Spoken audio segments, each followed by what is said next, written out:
रत्नागिरी जिल्ह्यातील खेड तालुक्यामध्ये पर्यावरण दिनानंतरच मोठ्या प्रमाणात वृक्षतोड झाल्याचा आरोप समोर आलाय। मोहाणे गावामध्ये रस्त्यालगत रचून ठेवलेल्या लाकडांच्या ढिगांमुळे वनविभागाच्या भूमिकेवर प्रश्नचिन्ह निर्माण झाले।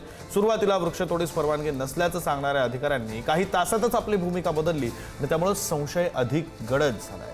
केंद्र आणि राज्य सरकार वृक्षारोपण व वृक्ष संवर्धनासाठी कोट्यवधी रुपये खर्च करतात, मात्र दुसरीकडे काही ठिकाणी लाकूड माफियांचं जाळं या प्रयत्नांना हरताळ फासत असल्याचा आरोप केला जातो।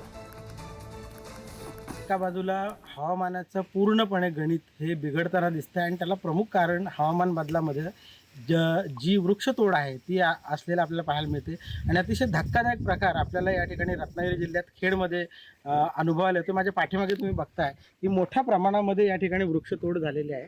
वृक्षतोड करून या ठिकाणी जे त्याचे जे गठ्ठे आहेत ते या ठिकाणी लावून ठेवलेले आहेत रस्त्याच्या बाजूला।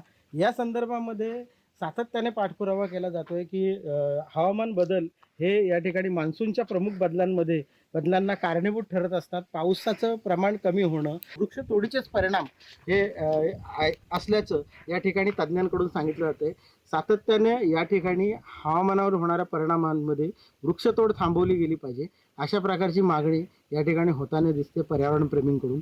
परंतु दुसऱ्या बाजूला सरकारचाच वन विभाग जो आहे तो अशा प्रकारे बेदरकारपणे होणाऱ्या वृक्षतोडीवर नियंत्रण ठेवण्यामध्ये पूर्णपणे अपयशी होताना या ठिकाणी आपल्याला दिसतंय। या वृक्षतोडीच्या संदर्भामध्ये वन विभागाच्या अधिकाऱ्यांनी स्पष्टीकरण केलं की तोडीचे परवाने आम्ही दिलेले आहेत, परंतु अतिशय गंभीर प्रश्न हा निर्माण होतोय की एका बाजूला पर्यावरणाचं असं संतुलन बिघडत असताना या ठिकाणी या प्रकारचे वृक्षतोडीचे परवाने दिले गेले पाहिजेत का?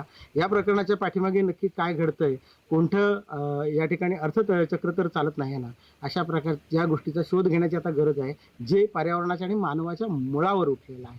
पुढारी न्यूजसाठी अनुज जोशी, खेड, रत्नागिरी।